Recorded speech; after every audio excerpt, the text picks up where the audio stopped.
I want to take you to a conversation that O'Brien Kimani had at the end of the day today, the end of that particular conference. Let's look at that. Well, thank you very much, Cynthia Nyamai in Broadcasting House. And of course, after 3 days of intense discussions, curtains finally came down for the Connected Africa Summit 2025 with a clear agenda that Africa needs to talk together. Africa needs to work together, and more funding is required to scale up investment in the ICT sector. But the question is, what is the way forward after Connected Africa Summit 2025? Joining me on the set is Stanley Kamagoya. He's the CEO of Information Communication and Technology Authority, which is the institution mandated to organize, manage, and run Connected Africa Summit. He's going to give us the way forward and, of course, other conversation. Thank you very much indeed, Stanley, for joining us. I mean, finally, the event has come to an end. How do you assess the performance of this meeting?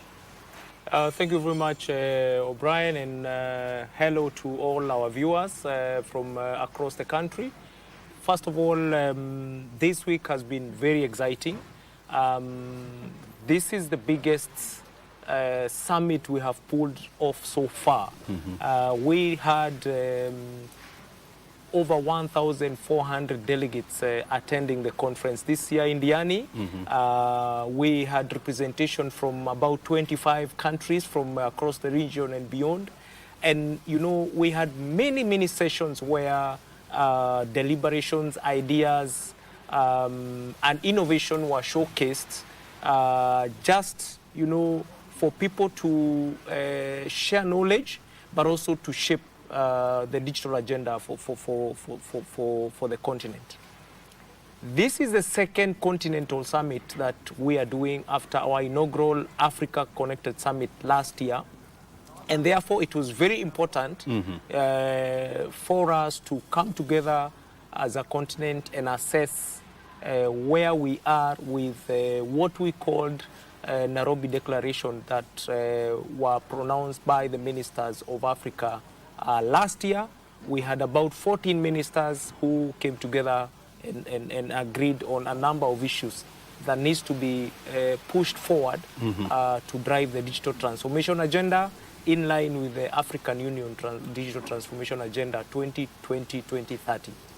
So one of the key outcomes this year is that we did adopt a number of resolutions. One of it, of course, is to establish a proper mechanism now for tracking the declarations and tracking what each country is doing in this area of the implementation of the digital economy.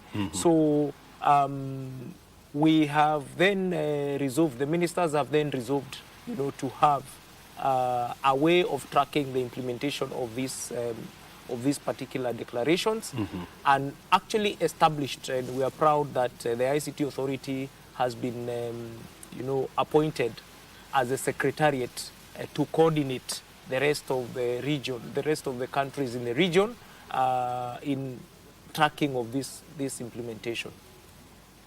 Other than that, we have also taken stock of some of the steps that have been taken. If you recall, one of the issues that we were addressing is the issue of bridging the digital divide, where we last year committed that we will be increasing connectivity by 20% in the next 5 years. Africa right now is at an average of about 44%. So we hope that we can get to the 60% mark in terms of internet penetration in the region. And we were able to assess what different countries are doing and share a lot of lessons. The other critical thing that was discussed was the issue of cross-border data sharing for purposes of enabling trade across the African continent. You have seen the kind of challenges that, for example, we have with physical movement of goods and people between our African borders.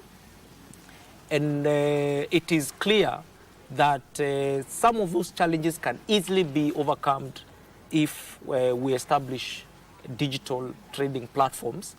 But then there lies the issue of how then do we address cross-border data issues, including cross-border payments, because there is no trade without payments, and what digital technologies or digital platforms can be able to do. So those are some of the issues that have been discussed, and we are very happy that solid resolutions have been reached, and the participating countries have also agreed to be able to update their status as we move along. The ministers have also established a mechanism to track quarterly and have virtual sessions quarterly, rather than wait for a whole year for us to convene at the next Connected Summit. And I also think for me, one of the highlights of this meeting is the fact that now there's a new secretariat that will be in charge of tracking and assessing the rollout of projects and policies under the Nairobi Declaration. Help us understand what kind of what form will this secretariat take, and who is going to be represented? Yeah, so thank you very much, O'Brien. Like I've mentioned, the ICT Authority has been appointed as the host secretariat. So what we're going to do from here on, first of all, is we're going to communicate these resolutions through the AU office in Addis, and then we're going to pick a few agencies in other countries to form a joint secretariat. We will draw up... and these are agencies at the level of ICTA? That is correct. In other jurisdiction, because the implementation agencies within the ministries are best placed, to track the progress of the implementation for each country.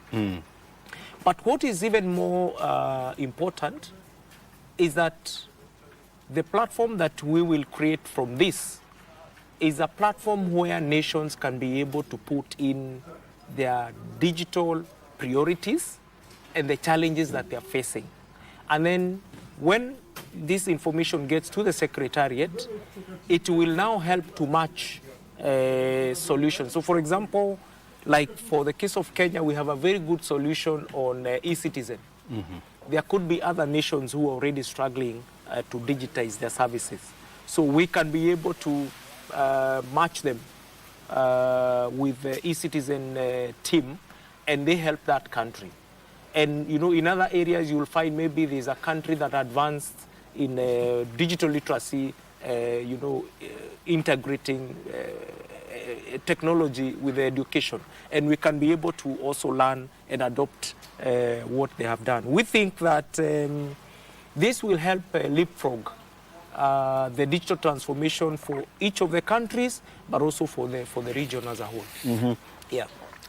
Africa is made up of 54 countries.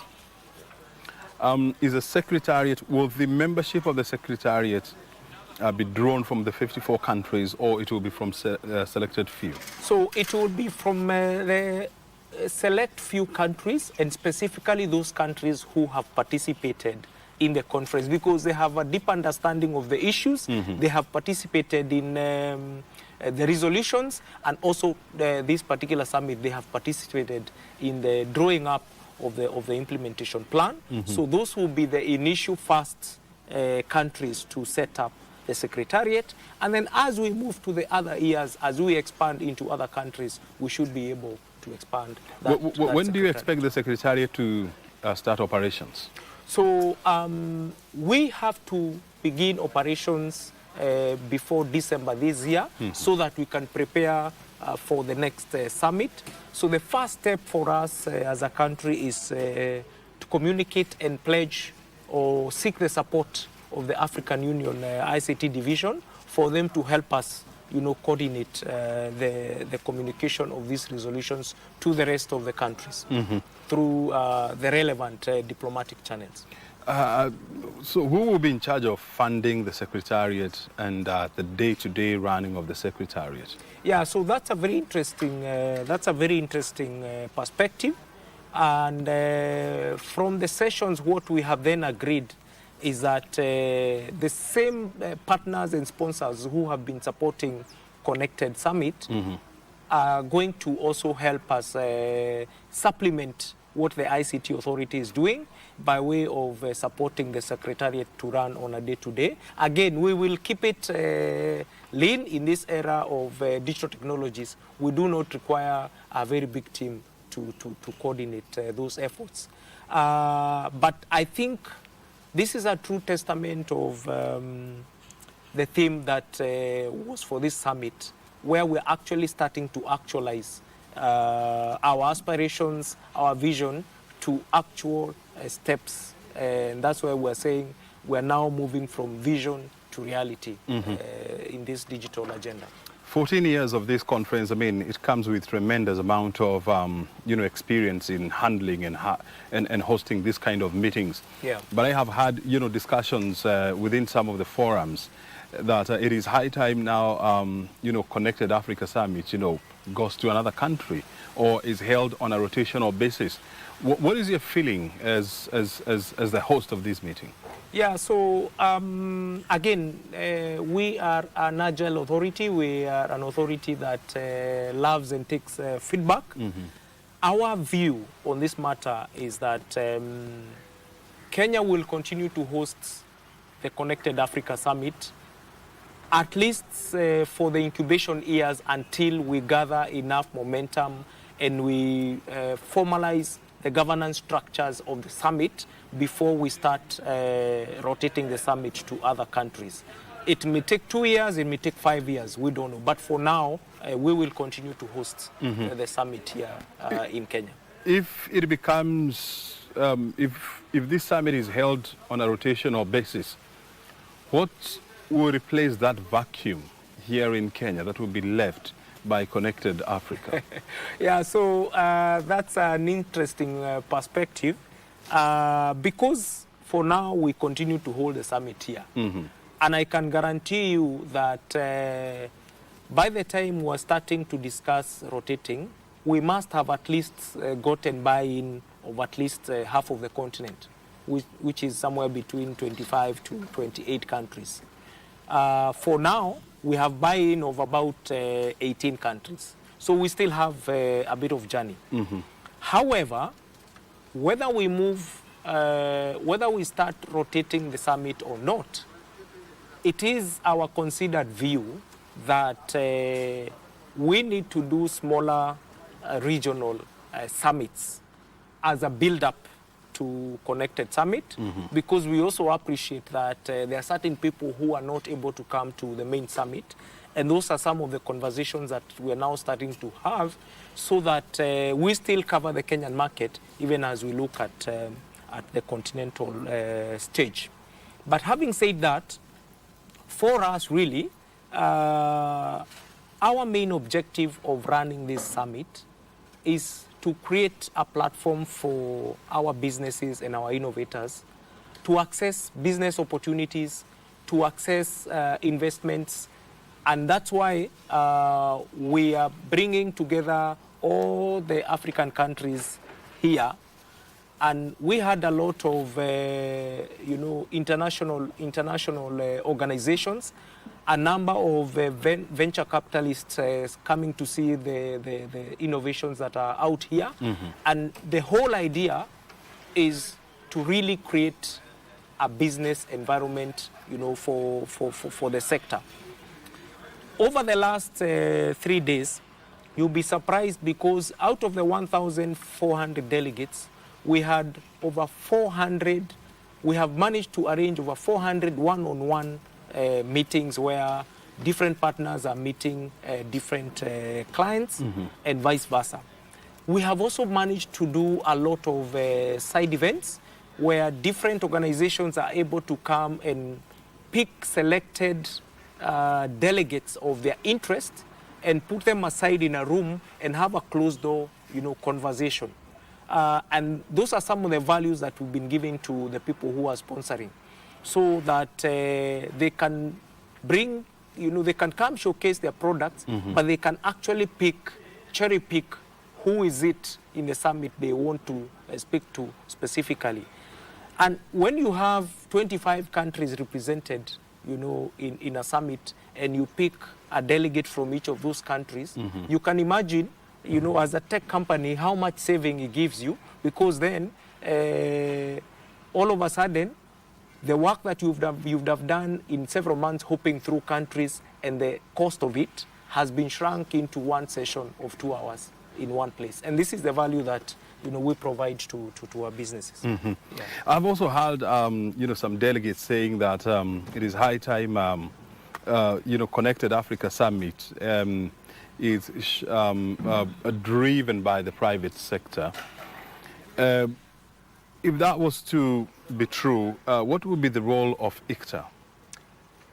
Actually, that is already happening. And we took that approach with the Connected Africa Summit 2025, following the feedback that we got last year. And what we did is to say, look, we want the private sector to tell us what kind of a summit would they want us to facilitate. So we did two things. One is we formed a joint steering committee that has been involved in the planning of this summit, where we had representation from a private sector and representation from government. And this team has been working together for the last 3 or so months under the leadership of the ICT Authority to drive this summit. And that has done two things. Number one, it has enabled us to enrich the summit to address what our partners really want. And then number two, it has helped us to cut down on expenditure. Because in some instances, when the partners come together to sponsor, you find that because a number of them are already in the process of doing other events, they already have established ways of running events and doing procurements for those events, which saves us the trouble and the cost of doing those procurements, and the partners were able to take up a lot of those expenditures by themselves. So our work really was to facilitate the venue. Our work was to engage with high-level delegates, bring high-level delegates, bring global IT companies here, and then our partners, were able to plug in from a financial support and logistical support. I mean, in management we say that, good ideas must always give way to better ideas, and better ideas must always pave way for best ideas. In future Connected Africa Summits, what kind of shape will they take? How will they look like in the next 2-3 years? Yeah, so that's an interesting question, because as you say, we take feedback, we get better. We have been running the summits by ourselves largely as government. This year we have taken a step to say, okay, let the private sector come in, but to a limited extent. We will push it further and say, in the next summits, let the private sector now take full lead, let them arrange the sessions, and our work really becomes a facilitative role by way of coordinating with other governments to bring delegates here, and then the private sector can run. And, as we do that, we're also exploring other partnerships with global, like-minded global institutions. We are proud to announce that we are partnering with the GITEX team, and for the first time next year, we'll be running the GITEX Kenya conference in Nairobi as part of the broader agenda for opening up opportunities for the sector. Yes. The other thing that came out of this meeting is the fact that, when you look at Africa, 54 countries, they are at various stages of connectivity. You talked about an average of 40-45%. But out of these 40-45%, you still have countries that are still very low when it comes to internet connectivity, and some countries that are still very, very high. And so then in this kind of a situation, how do you ensure that the continent is going to move together without leaving anyone behind and without delaying the rest? Yeah. So again, a very fundamental question, the issue of digital inclusivity. And as you've said, it is true. We have some countries that have very high levels of internet penetration, up to 90-95% countries like Morocco. On the other hand, we have countries that have very low internet penetration, 12%, 15%, countries like Burundi and South Sudan, for example. So what needs to be done? A number of things need to be done. Number one, African countries must be willing to share the infrastructure that they already have with their neighbors. And that is why, for us as a country, we have been very deliberate to allow our neighbors to utilize the national fiber optic infrastructure that we have laid in Kenya to access the international market. We have so far established 8 cross-border trading, crossing points between us and our neighbors. We have signed a memorandum of understanding with Tanzania. We have signed with South Sudan. We have done so with Uganda, and now we're exploring Somalia. Secondly, we have seen a lot of interest from our local partners, and especially those partners who operate in different countries. Because in one platform, like I said, they can be able to also address the challenges that they are facing in those particular countries. So today we had the Minister of Somalia, for example. You know, if a bank wants to go into Somalia and they are having issues, you know, they are able to address some of those issues there. So again, we expect a lot more regional organizations to plug in, and we will make it bigger and better. Very good. Yes. And we shall be here. Thank you very much, KBC, for always supporting us. Yep. And we thank you, and we look forward to Connected Africa Summit 2026. Thank you very much, Thank you. Stanley. Okay. Asante sana. Stanley Kamangoya is the CEO of Information Communication and Technology Authority, the organizers of the Connected Africa Summit, joining us here to give us a breakdown of the issues that has been agreed upon and the way forward. Well, you have been watching Prime Edition from Diani. Thank you very much indeed. My name is O'Brien Kimani. Back to Broadcasting House. Thank you very much, O'Brien Kimani, there, coming to us from Diani, Kwale County, where the Connected Africa Summit was going on. He has been speaking to, or rather he was speaking earlier to Stanley Kamanguya, the CEO of ICT Authority. And of course, earlier he had referred to me as Cynthia Nyamai, my colleague, whose seat I am sitting on, holding the fort for her today. My name, of course, is Betty Kitum. Let's take a quick break. When we come back, sports news here on Prime Edition.